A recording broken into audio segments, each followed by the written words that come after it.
Edgar Allan Poe nace el 19 de enero de 1809 en la ciudad de Boston. Fue hijo de dos actores de teatro llamados Elizabeth Arnold y David Poe, quienes fallecieron cuando apenas era un niño. Afortunadamente, un hombre llamado John Allan se encargó de él. En 1815 se trasladan a Inglaterra cuando Poe contaba con 6 años, en donde ingresa a un internado privado. En 1820 regresa a los Estados Unidos, en donde continuó sus estudios académicos de manera privada e ingresa a la Universidad de Virginia, donde permaneció solamente un año. Sus biógrafos señalan que el amor por la literatura se hizo notar desde que era muy joven. Lo retratan como un adolescente hábil e ingenioso que desde aquel entonces, y con influencias de Byron, ya escribía poemas. Su tutor, si bien era consciente de su habilidad, no cejó en su intento de hacerle un hombre de bien. Es por eso que en 1827 lo obligó a trabajar como empleado, pues ya en ese momento Edgar era un bebedor y jugador empedernido. Sin embargo, no duró mucho ya que renunció y se trasladó a la ciudad de Boston. Ahí, anónimamente publicó su primer libro, Tamerlán, y muchos otros poemas. En los siguientes 2 años se alistó y permaneció en el ejército. Al-Araf, su segundo libro de poemas, apareció en 1829, mismo año en el que retoma las relaciones con su tutor, quien logró colocarlo en la Academia Militar de West Point. De nueva cuenta, no duró mucho tiempo ya que fue despedido al no cumplir con sus funciones. Este suceso ocasionó la discordia entre padre adoptivo e hijo para siempre. En 1831 publica su tercer libro de poemas y viaja a Baltimore, donde vivió junto a su prima Virginia y a su tía. Al siguiente año ganó un importante concurso, gracias a su cuento, manuscrito encontrado en una botella. Durante 2 años estuvo en la redacción de un diario. En 1835 contrae matrimonio con Virginia, su prima, de tan solo 13 años, pues es que eran otros tiempos. Durante los siguientes 10 años laboró como redactor en varias revistas de Nueva York y Filadelfia. Los años 40 de 1800 fueron muy prolíficos en cuestión literaria para Poe, ya que entre otras muchas obras vieron la luz El Cuervo, Las Campanas, Leonor, Annabel Lee y El Escarabajo de Oro. Sin embargo, en 1847 sucedió la muerte de su esposa. Con esto la salud de Edgar Allan Poe comenzó a deteriorarse debido a la mezcla de una fuerte depresión y a los años de adicción a las drogas y al alcohol. El afamado escritor falleció un 7 de octubre de 1849 en la ciudad de Baltimore.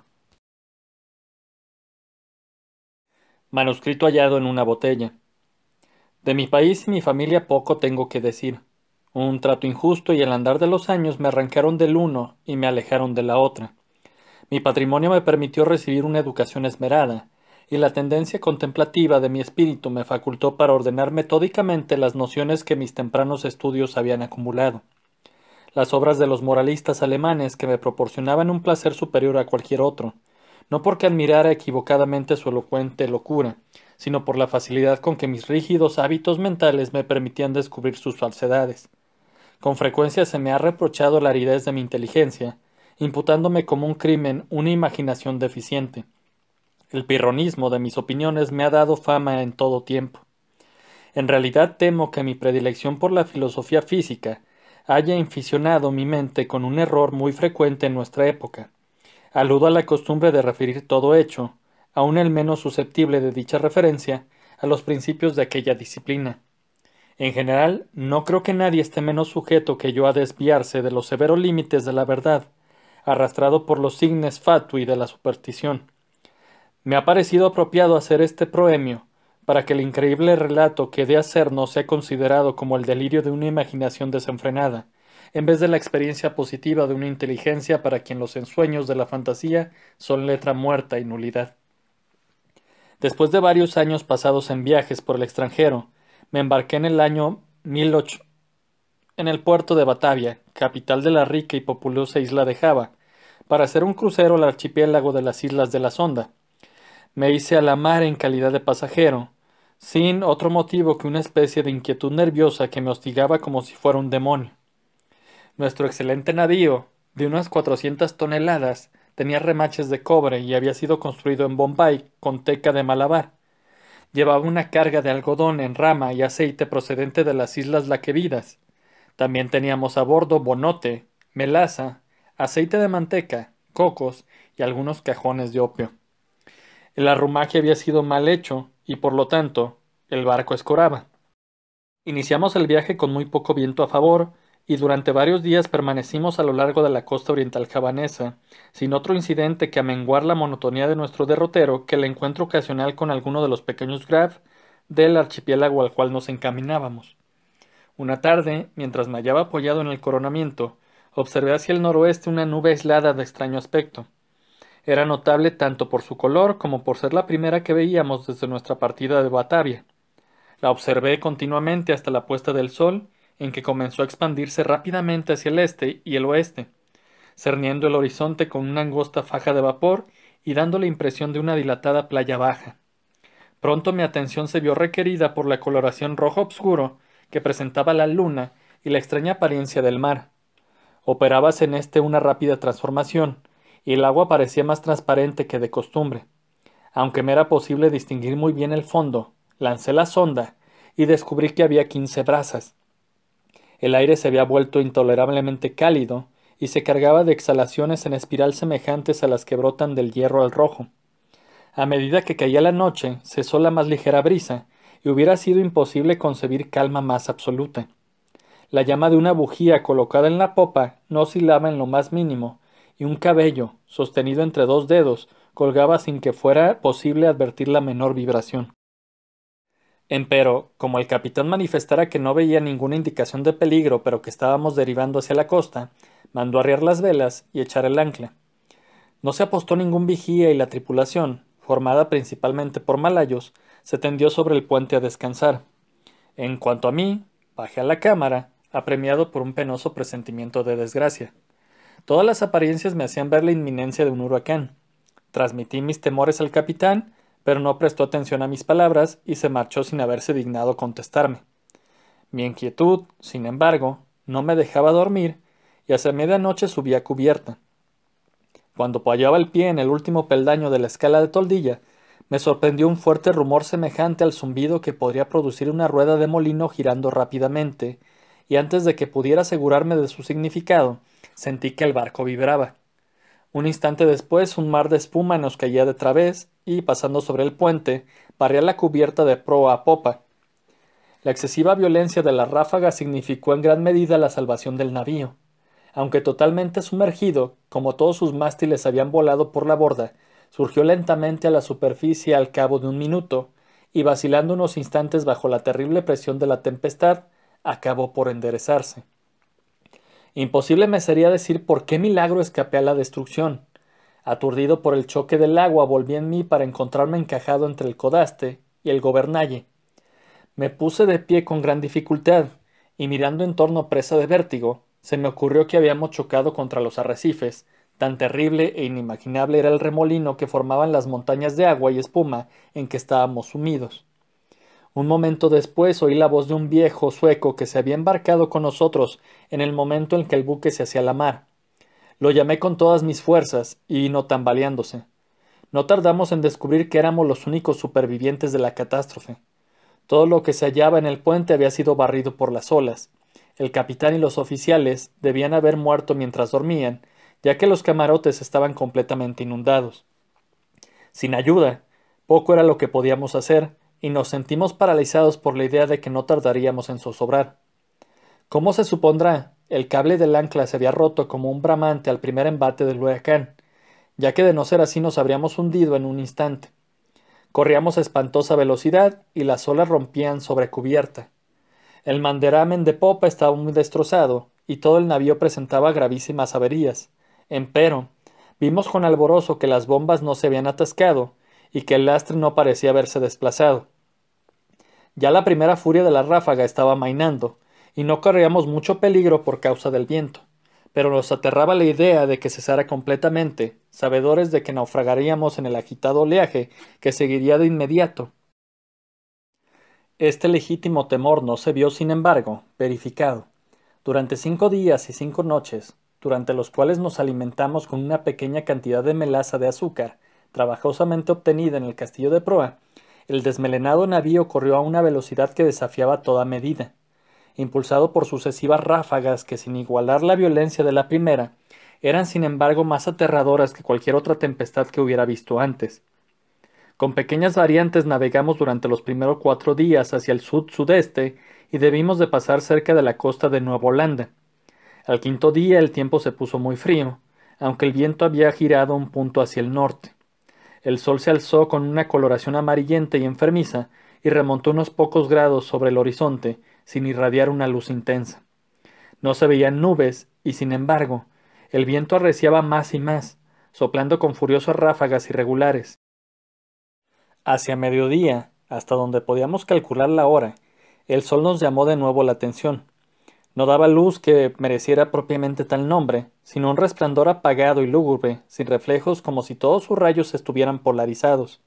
Poco antes de hundirse en el henchido mar, su fuego central se extinguió bruscamente, como si un poder inexplicable acabara de apagarlo. Solo quedó un aro pálido y plateado, sumergiéndose en el insondable mar. Esperamos en vano la llegada del sexto día. Para mí ese día no ha llegado, y para el sueco no llegó jamás. Desde aquel momento quedamos envueltos en profundas tinieblas, al punto que no hubiéramos podido ver nada a 20 pasos del barco. La noche eterna continuó rodeándonos, ni siquiera menguada por esa brillantez fosfórica del mar a la cual nos habíamos habituado en los trópicos. Observamos además que, si bien la tempestad continuaba con inflexible violencia, no se observaba ya el oleaje espumoso que nos envolvía antes. Alrededor de nosotros todo era horror, profunda oscuridad y un negro desierto de ébano. El espanto supersticioso ganaba poco a poco el espíritu del viejo sueco, y mi alma estaba envuelta en silencioso asombro. Descuidamos toda atención del barco, por considerarla ociosa, y nos aseguramos lo mejor posible en el tocón del palo de mesana, mirando amargamente hacia el inmenso océano. No teníamos manera de calcular el tiempo, y era imposible deducir nuestra posición. Advertíamos, sin embargo, que llevábamos navegando hacia el sur una distancia mayor que la recorrida por cualquier navegante, y mucho nos asombró no encontrar los habituales obstáculos de hielo. Entretanto, cada minuto amenazaba con ser el último de nuestras vidas, y olas grandes como montañas se precipitaban para aniquilarnos. El oleaje sobrepasaba todo lo que yo había creído.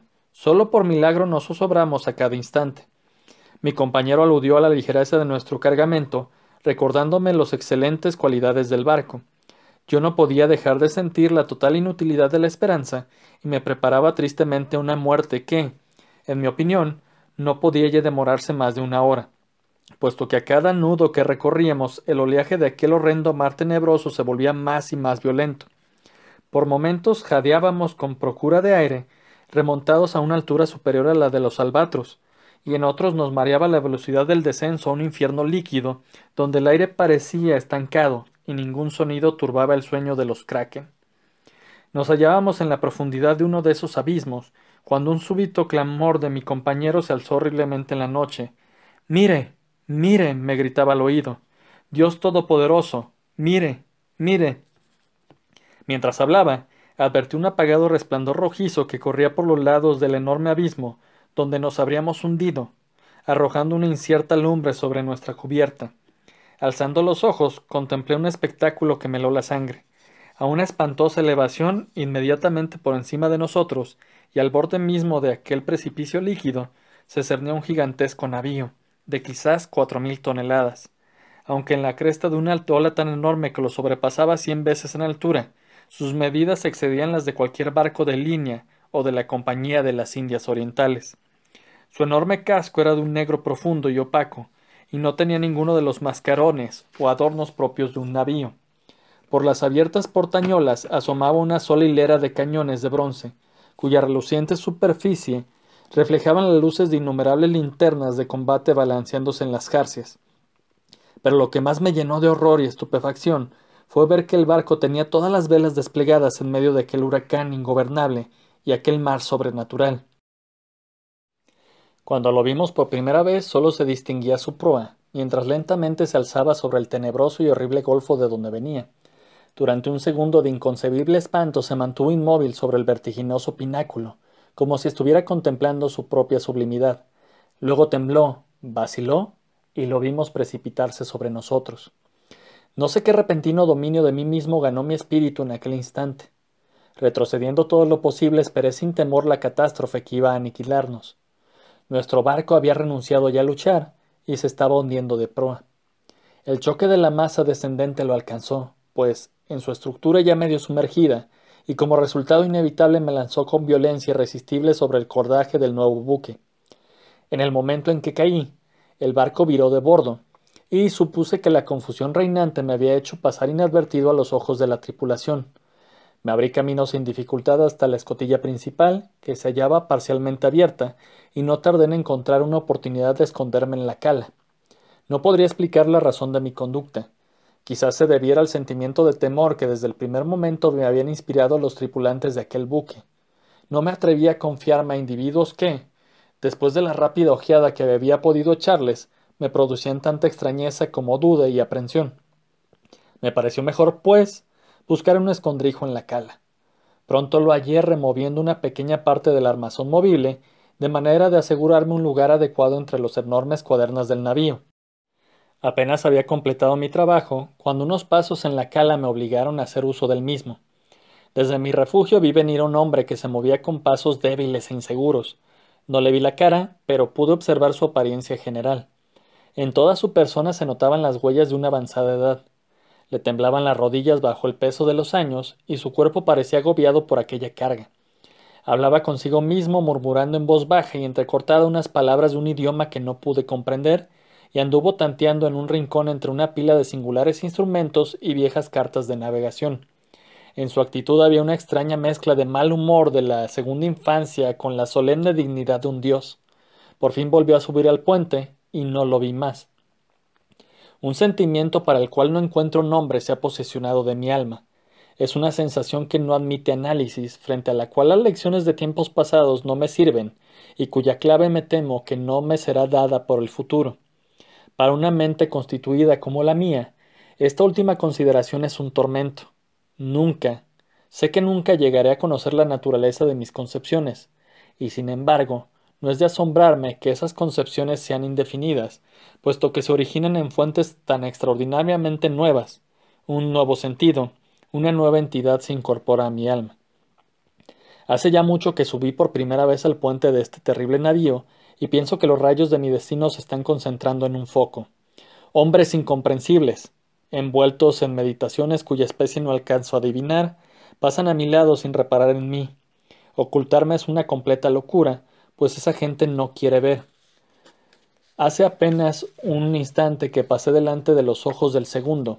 No hace mucho que me aventuré en el camarote privado del capitán y tomé de allí los materiales con que escribo esto y lo que antecede. De tiempo en tiempo seguiré redactando este diario.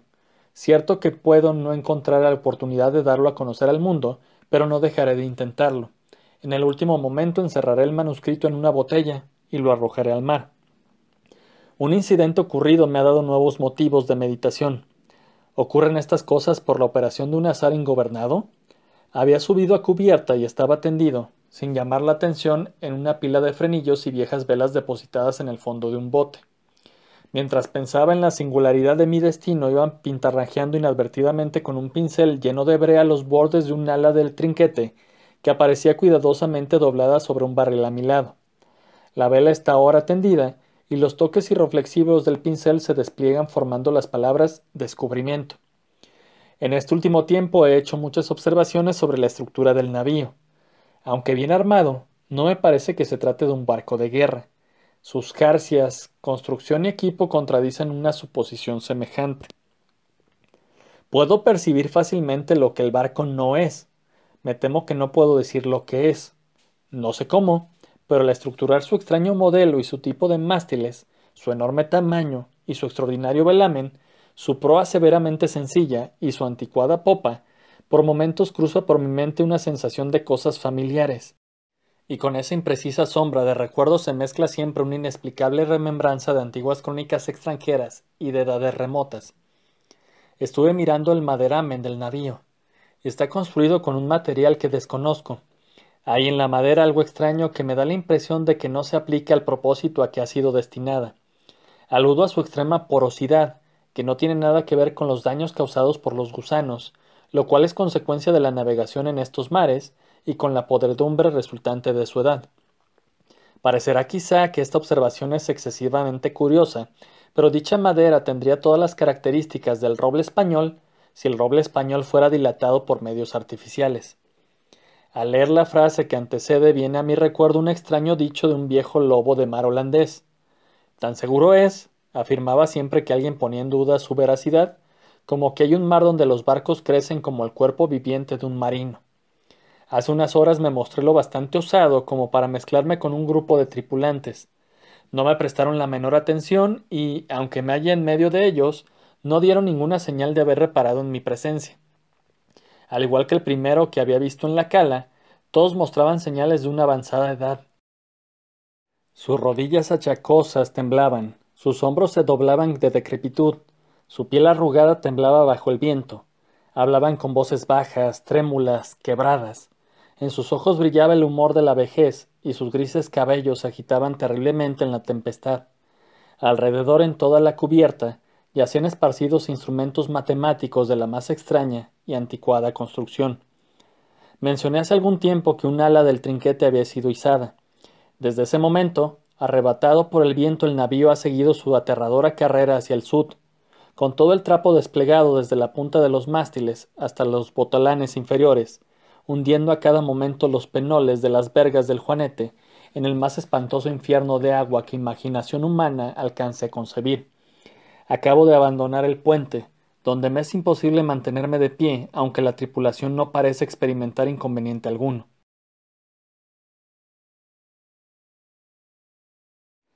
El gato negro. No espero ni pido que alguien crea en el extraño aunque simple relato que me dispongo a escribir. Loco estaría si lo esperara, cuando mis sentidos rechazan su propia evidencia. Pero no estoy loco, y sé muy bien que esto no es un sueño. Mañana voy a morir, y quisiera aliviar hoy mi alma. Mi propósito inmediato consiste en poner de manifiesto, simple, sucintamente y sin comentarios, una serie de episodios domésticos. Las consecuencias de esos episodios me han aterrorizado, me han torturado, y por fin, me han destruido. Pero no intentaré explicarlos. Si para mí han sido horribles, para otros resultarán menos espantosos que baroques.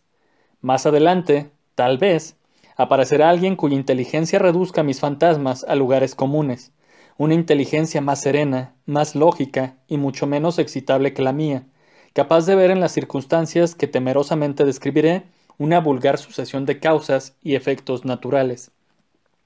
Desde la infancia me destaqué por la docilidad y bondad de mi carácter. La ternura que abrigaba mi corazón era tan grande que llegaba a convertirme en objeto de burla para mis compañeros. Me gustaban especialmente los animales, y mis padres me permitían tener una gran variedad. Pasaba a su lado la mayor parte del tiempo, y jamás me sentía más feliz que cuando les daba de comer y los acariciaba. Este rasgo de mi carácter creció conmigo, y cuando llegué a la virilidad se convirtió en una de mis principales fuentes de placer.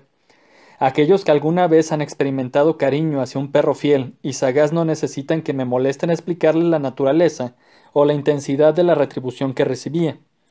Hay algo en el generoso y abnegado amor de un animal que llega directamente al corazón de aquel que con frecuencia ha probado la falsa amistad y la frágil fidelidad del hombre. Me casé joven y tuve la alegría de que mi esposa compartiera mis preferencias. Al observar mi gusto por los animales domésticos, no perdí oportunidad de procurarme los más agradables de entre ellos. Teníamos pájaros, peces de colores, un hermoso perro, conejos, un monito y un gato. Este último era un animal de notable tamaño y hermosura, completamente negro y de una sagacidad asombrosa. Al referirse a su inteligencia, mi mujer, que en el fondo era no poco supersticiosa, aludía con frecuencia a la antigua creencia popular de que todos los gatos negros son brujas metamorfoseadas. No quiero decir que lo creyera seriamente, y solo menciono la cosa porque acabo de recordarla. Plutón, tal era el nombre del gato, se había convertido en mi favorito y mi camarada. Solo yo le daba de comer, y él me seguía por todas partes en casa. Me costaba mucho impedir que anduviera tras de mí en la calle. Nuestra amistad duró así varios años, en el curso de los cuales, enrojezco al confesarlo, mi temperamento y mi carácter se alteraron radicalmente por culpa del demonio. Intemperancia.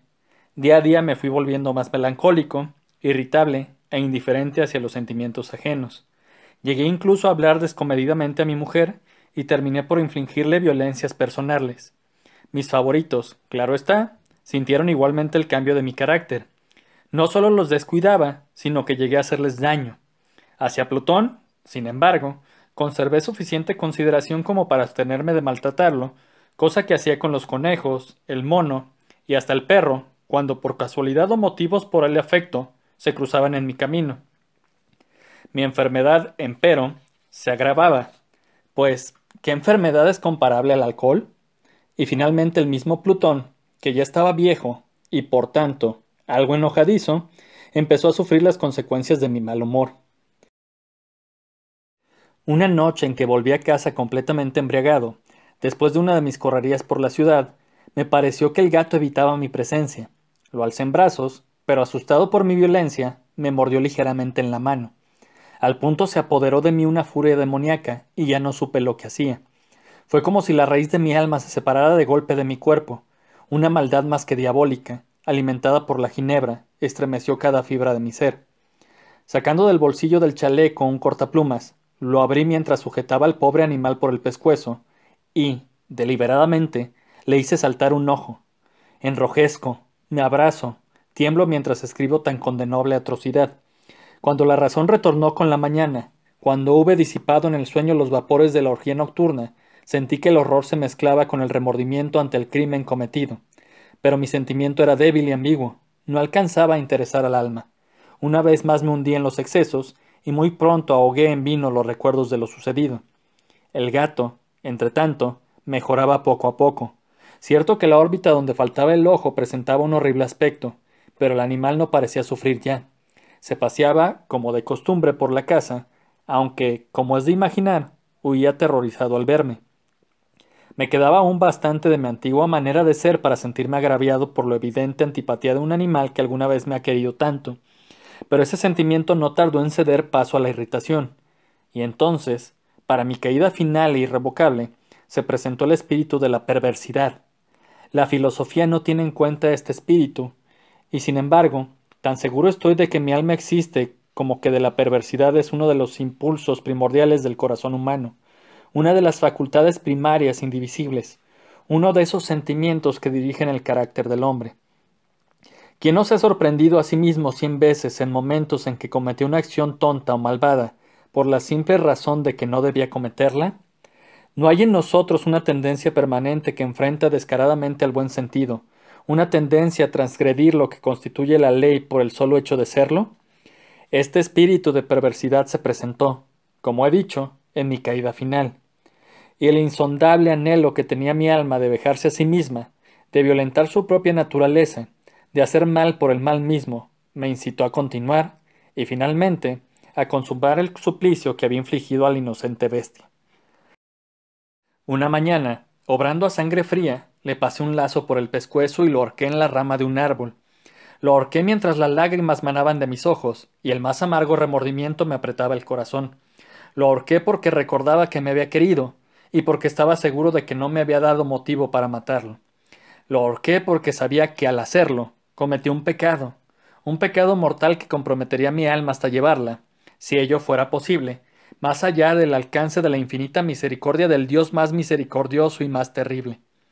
La noche de aquel mismo día que cometí tan cruel acción, me despertaron gritos de ¡Incendio! Las cortinas de mi cama eran una llama viva, y toda la casa estaba ardiendo.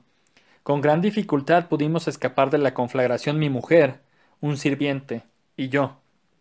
Todo quedó destruido. Mis bienes terrenales se perdieron y desde ese momento tuve que resignarme a la desesperanza. No incurriré en la debilidad de establecer una relación de causa y efecto entre el desastre y mi criminal acción, pero estoy detallando una cadena de hechos y no quiero dejar ningún eslabón incompleto. Al día siguiente del incendio, acudí a visitar las ruinas. Salvo una, las paredes se habían desplomado. La que quedaba en pie era un tabique divisorio de poco espesor, situado en el centro de la casa, y contra el cual se apoyaba antes la cabecera de mi lecho. El enlucido había quedado a salvo de la acción del fuego, cosa que atribuía a su reciente aplicación. Una densa muchedumbre habíase reunido frente a la pared, y varias personas parecían examinar parte de la misma con gran atención y detalle. Las palabras extraño, curioso y otras similares excitaron mi curiosidad. Al aproximarme vi que en la blanca superficie, grabada como un bajorrelieve, aparecía la imagen de un gigantesco gato. El contorno tenía una nitidez verdaderamente maravillosa. Había una soga alrededor del pescuezo del animal. Al descubrir esta aparición, ya que no podía considerarla otra cosa, me sentí dominado por el asombro y el terror, pero la reflexión vino luego en mi ayuda. Recordé que había ahorcado al gato en un jardín contiguo a la casa. Al producirse la alarma del incendio, la multitud había invadido inmediatamente el jardín. Alguien debió de cortar la soga y tirar al gato en mi habitación por la ventana abierta. Sin duda, habían tratado de despertarme de esa forma. Probablemente la caída de las paredes comprimió a la víctima de mi crueldad contra el enlucido recién aplicado, cuya cal, junto con la acción de las llamas y el amoníaco del cadáver, produjo la imagen que acababa de ver. Si bien en esta forma quedó satisfecha mi razón, ya que no mi conciencia, sobre el extraño episodio, lo ocurrido impresionó profundamente mi imaginación.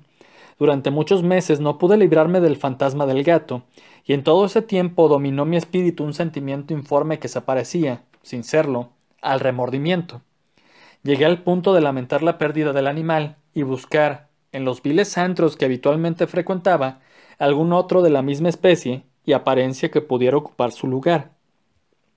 Una noche en que, borracho a medias, me hallaba en una taberna más que infame, reclamó mi atención algo negro posado sobre uno de los enormes toneles de ginebra que constituían el principal moblaje del lugar. Durante algunos minutos había estado mirando dicho tonel y me sorprendió no haber advertido antes la presencia de la mancha negra en lo alto. Me aproximé y lo toqué con la mano.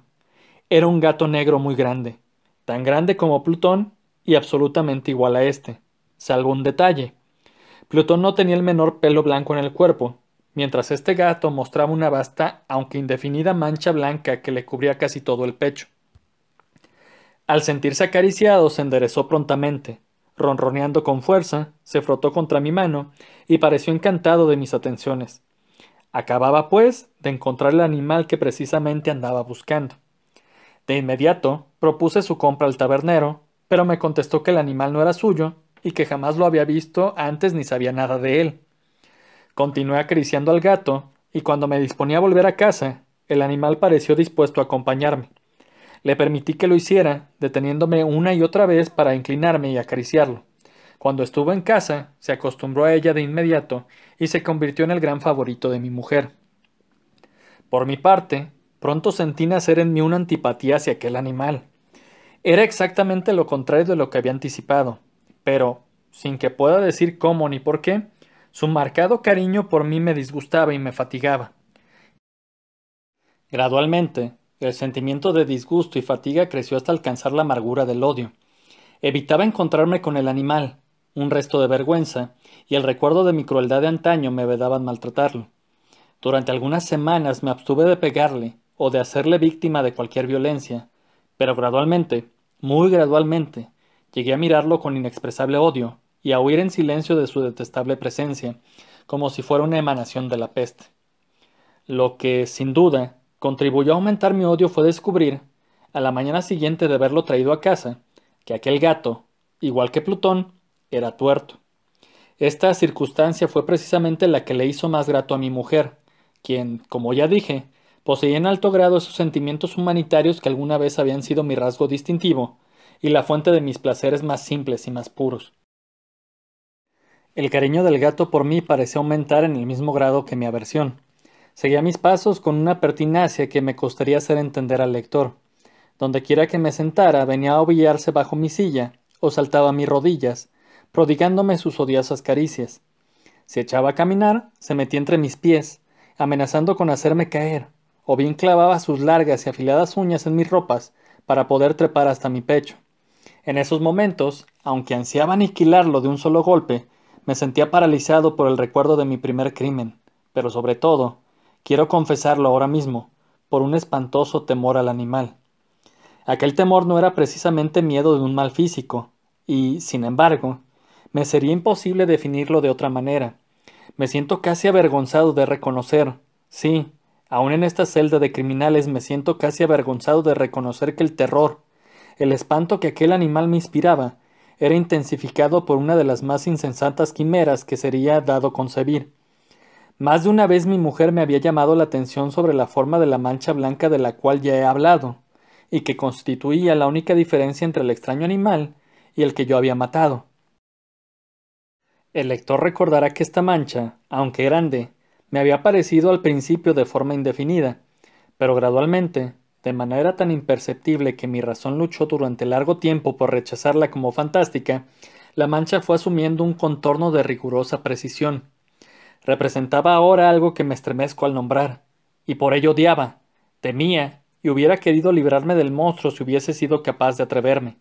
Representaba, digo, la imagen de una cosa atroz, siniestra, la imagen del patíbulo, oh lúgubre y terrible máquina del horror y del crimen, de la agonía y de la muerte. Me sentí entonces más miserable que todas las miserias humanas. Pensar que una bestia, cuyo semejante había yo destruido desdeñosamente, una bestia era capaz de producir tan insoportable angustia en un hombre creado imagen y semejanza de Dios. Ay, ni de día ni de noche pude ya gozar de la bendición del reposo. De día, aquella criatura no me dejaba un instante solo.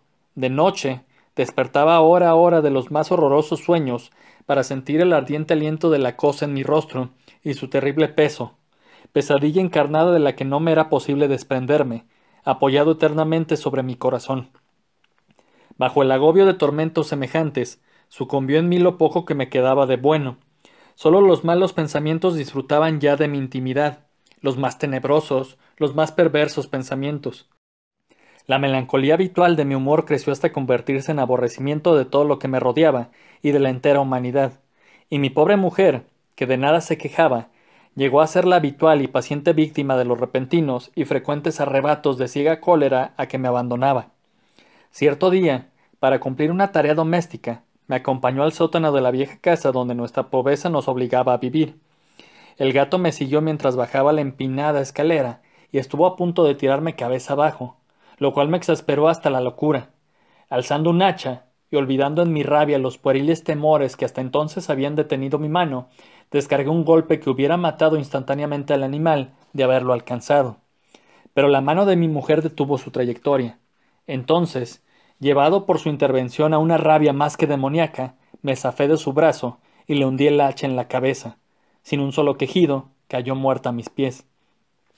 Cumplido este espantoso asesinato, me entregué al punto y con toda sangre fría a la tarea de ocultar el cadáver. Sabía que era imposible sacarlo de casa, tanto de día como de noche, sin correr el riesgo que de algún vecino me observara. Diversos proyectos cruzaron mi mente. Por un momento pensé en descuartizar el cuerpo y quemar los pedazos. Luego se me ocurrió cavar una tumba en el piso del sótano. Pensé también si no convenía arrojar el cuerpo al pozo del patio o meterlo en un cajón, como si se tratara de una mercadería común, y llamar a un mozo de cordel para que lo retirara de la casa.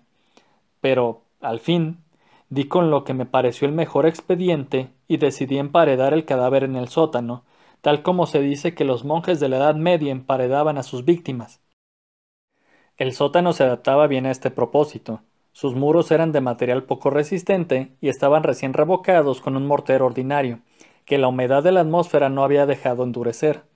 Además, en una de las paredes se veía la saliencia de una falsa chimenea, la cual había sido rellenada y tratada de manera semejante al resto del sótano. Sin lugar a dudas, sería muy fácil sacar los ladrillos en esa parte, introducir el cadáver y tapar el agujero como antes, de manera que ninguna mirada pudiese descubrir algo sospechoso. No me equivocaba en mis cálculos. Fácilmente saqué los ladrillos con ayuda de una palanca, y luego de colocar cuidadosamente el cuerpo contra la pared interna, lo mantuve en esa posición mientras aplicaba de nuevo la mampostería en su forma original. Después de procurarme argamasa, arena y cerda, preparé un enlucido que no se distinguía del anterior, y revoqué cuidadosamente el nuevo enladrillado. Concluida la tarea, me sentí seguro de que todo estaba bien. La pared no mostraba la menor señal de haber sido tocada. Había barrido hasta el menor fragmento de material suelto. Miré en torno, triunfante, y me dije, aquí, por lo menos, no he trabajado en vano. Mi paso siguiente consistió en buscar a la bestia causante de tanta desgracia, pues al final me había decidido a matarla. Si en aquel momento el gato hubiera surgido ante mí, su destino habría quedado sellado. Pero, por lo visto, el astuto animal, alarmado por la violencia de mi primer acceso de cólera, se cuidaba de aparecer mientras no cambiara mi humor. Imposible describir o imaginar el profundo, el maravilloso alivio que la ausencia de la detestada criatura trajo a mi pecho. No se presentó aquella noche, y así, por primera vez desde su llegada a la casa, pude dormir profunda y tranquilamente. Sí, pude dormir, aun con el peso del crimen sobre mi alma. Pasaron el segundo y el tercer día, y mi atormentador no volvía. Una vez más respiré como un hombre libre. Aterrado, el monstruo había huido de casa para siempre. Ya no volvería a contemplarlo. Gozaba de una suprema felicidad, y la culpa de mi negra acción me preocupaba muy poco. Se practicaron algunas averiguaciones, a las que no me costó mucho responder. Incluso hubo una perquisición en la casa, pero, naturalmente, no se descubrió nada. Mi tranquilidad futura me parecía asegurada. Al cuarto día del asesinato, un grupo de policías se presentó inesperadamente y procedió a una nueva y rigurosa inspección. Convencido de que mi escondrijo era impenetrable, no sentí la más leve inquietud. Los oficiales me pidieron que los acompañara en su examen. No dejaron hueco ni rincón sin revisar. Al final, por tercera o cuarta vez bajaron al sótano. Los seguí sin que me temblara un solo músculo. Mi corazón latía tranquilamente, como el de aquel que duerme en la inocencia. Me pasé de un lado al otro del sótano. Había cruzado los brazos sobre el pecho y andaba tranquilamente de aquí para allá. Los policías estaban completamente satisfechos y se disponían a marcharse. La alegría de mi corazón era demasiado grande para reprimirla. Ardí en deseos de decirles, por lo menos, una palabra como prueba de triunfo y confirmar doblemente mi inocencia. Caballeros, dije por fin cuando el grupo subía la escalera, me alegro mucho de haber disipado sus sospechas. Les deseo felicidad y un poco más de cortesía. Dicho sea de paso, caballeros, esta casa está muy bien construida. En mi frenético deseo de decir alguna cosa con naturalidad, casi no me daba cuenta de mis palabras. Repito que es una casa de excelente construcción. Estas paredes. ¿Ya se marchan ustedes, caballeros? Tienen una gran solidez. Y entonces, arrastrado por mis propias bravatas, golpeé fuertemente con el bastón que llevaba en la mano sobre la pared del enladrillado, tras de la cual se hallaba el cadáver de la esposa de mi corazón. Que Dios me proteja y me libre de las garras del archidemonio. Apenas había cesado el eco de mis golpes, cuando una voz respondió desde dentro de la tumba. Un quejido, sordo y entrecortado al comienzo, semejante al sollozar de un niño, que luego creció rápidamente hasta convertirse en un largo, agudo y continuo alarido, anormal, como inhumano, un aullido, un clamor de lamentación, mitad de horror, mitad de triunfo, como sólo puede haber brotado en el infierno de la garganta de los condenados en su agonía y de los demonios exultantes en la condenación. Hablar de lo que pensé en ese momento sería locura. Presa de vértigo, fui tambaleándome hasta la pared opuesta. Por un instante el grupo de hombres en la escalera quedó paralizado por el terror. Luego, una docena de robustos brazos atacaron la pared, que cayó de una pieza. El cadáver, ya muy corrompido y manchado de sangre coagulada, apareció de pie ante los ojos de los espectadores.